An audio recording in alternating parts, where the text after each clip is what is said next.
Thank you very much. I'm timing myself up here, so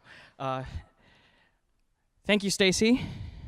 Show of hands, who has tried to use the system after midnight? Okay, it's some of you, okay.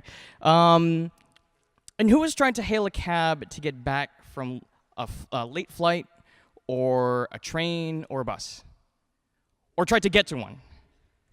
Okay. Well, so imagine if you had to work past midnight and that wasn't really an option for you. The people who work at that bar and that restaurant or on that bus that you took, or ideally, I don't know, I think buses run pretty regularly even over the night.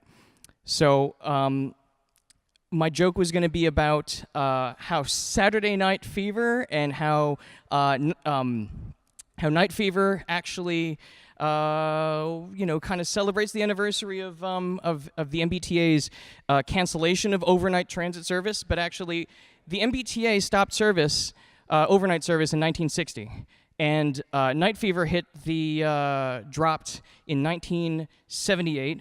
My parents grew up in that time. That was when they were hitting the clubs, and actually, so I guess theoretically, somebody who would be listening to Night Fever would be somebody who would be able to be enjoying I guess, what is it, the discotheque, doing this thing. I grew up with my parents' musical tastes, and so I actually do like disco. Disco is not dead to me. So, but really, at the end of the day, every one of these vehicles serves a critical mission in our city and in our region. Because at the end of the day, who uses the T? What is the mission of transit? Is it to, kind of leading question here, is it to make profit moving people?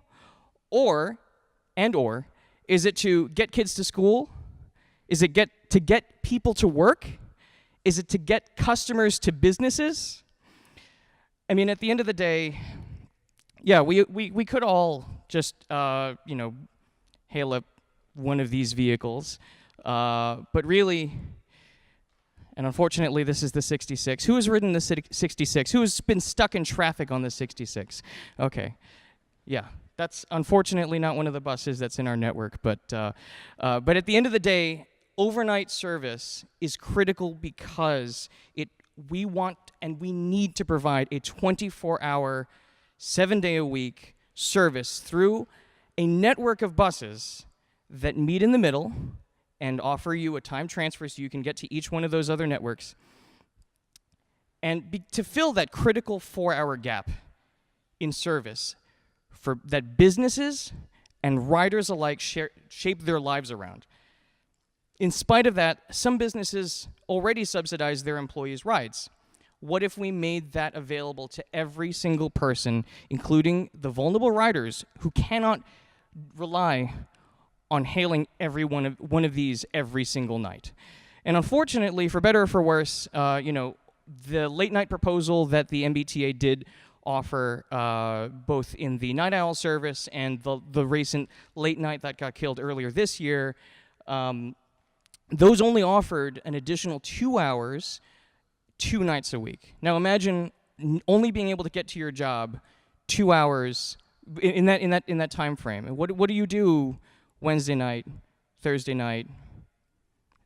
I mean, I guess we do have Saturday night, and we can have Saturday night bus fever, but not Monday night bus fever. So, because, well, really, what are the goals of overnight service? To provide a social good that is useful to people, to establish an understanding that overnight transit service isn't a luxury, and to provide it inexpensively and equitably, and especially to secure it against the measuring stick and or costs per subsidy. So is subsidy really that measuring stick for our value of service, is the question that I'm posing to you guys.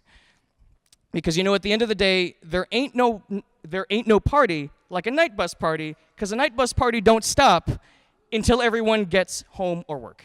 So, So let me tell you a little bit more about our vision, because at the end of the day, it's not just about night bus. It's about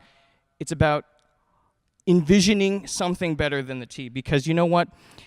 we can all complain on Twitter about, how my bus was late or how, there was this drop trip or whatever. But at the end of the day, it is ours.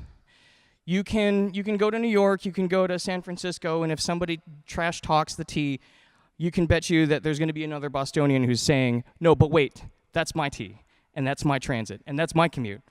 So what's our vision? So our vision is a sustainable and both financially and environmental network that will provide people with the ability to get around without high carbon impact. So low cost, high impact solutions. We're also talking about convenience. So what does that mean? So we're talking about proof of payment to reduce, so like, being able to board on the bus and not have to wait behind a line of, 50 other people trying to load cash onto their cards. We have this vision of being able to connect every one of these things, and I think the MBTA is also there too with the new Charlie card system. So the new Charlie card will be able to, ideally, and I know that's not the actual Charlie card, but it'll connect. It has the ability to connect Hubway, to connect commuter rail, to connect we'll call this TNC and rideshare. So I mean, at the end of the day, we're talking about mobility as a service and a fully integrated system. The convenience of being able to switch between each one of these modes. The equity aspect of transit. If any of you does anybody recognize this line right here? No, this is the Fairmount line. So this Fairmount line can and should be a model for fast, frequent regional rail that connects dense, walkable, affordable communities, and that is our vision. We hope that the state can make good on this commitment because it can be a model for the region, not just Dorchester and Roxbury, but the rest of Eastern Massachusetts, and maybe even the rest of Massachusetts.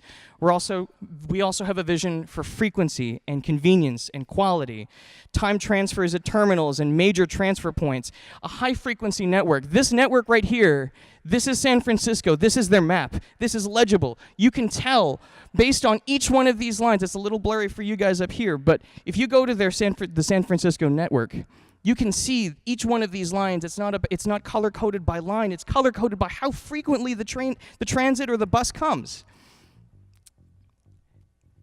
And at the end of the day, technology doesn't change geometry. At the end of the day, we need to have transit be the backbone of our cities. And I'm a little sad that this isn't Night Fever.